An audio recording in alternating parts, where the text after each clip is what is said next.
So here we are in the central Colorado Rockies. We've dug a pit here on a south-facing slope at about 11,300 feet. And here you can see total snow depth is about 160 centimeters. And I can measure that with my probe here.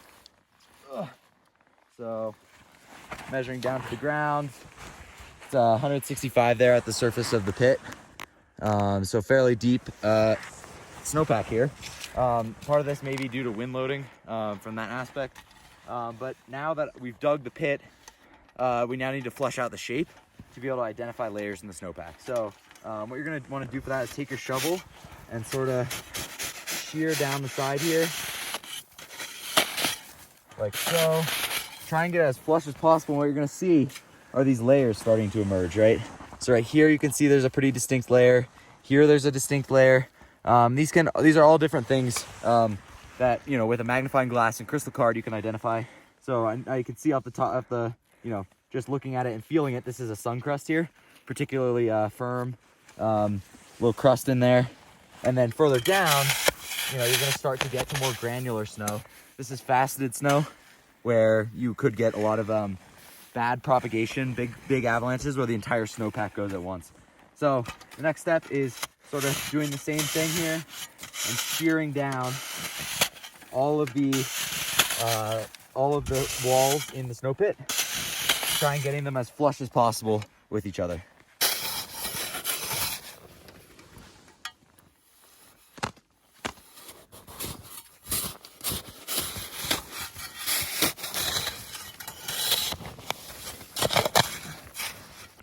So now what I did was I went through and measured the hardness of each layer.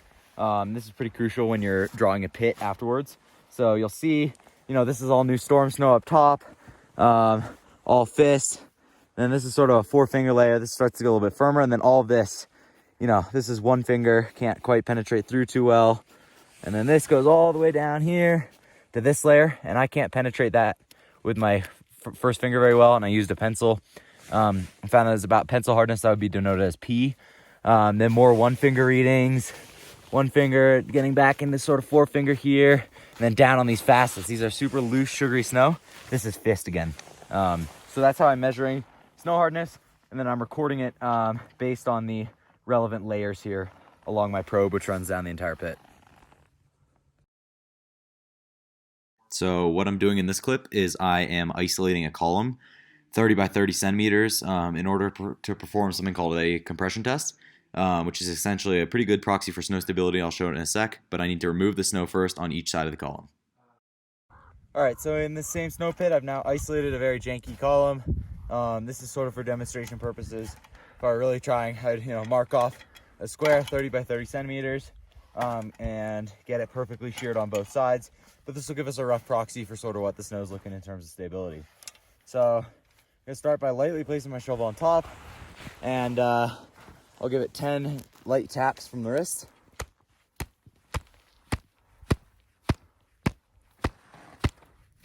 So we didn't get anything there, so we'll move to the elbow. Stop. And now we'll move up to the shoulder, so sort of hitting it as hard as I can.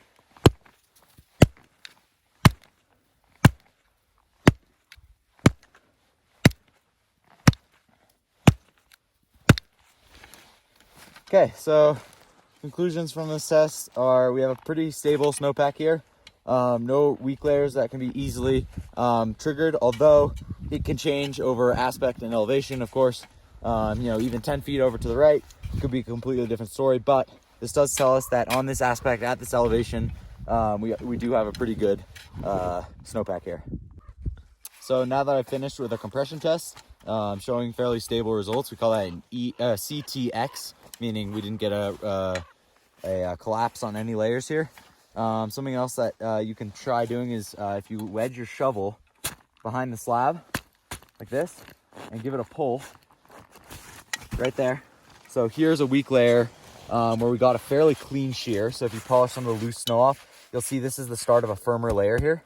And so you just had a shear of this slab of snow here that sort of sheared off this layer here.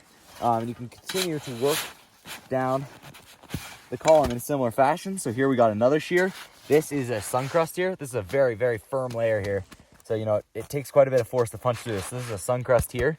And wedging it behind even further, giving it a pull, we get another shear. Sort of identifying, this is sort of the start of more of that sugary snow.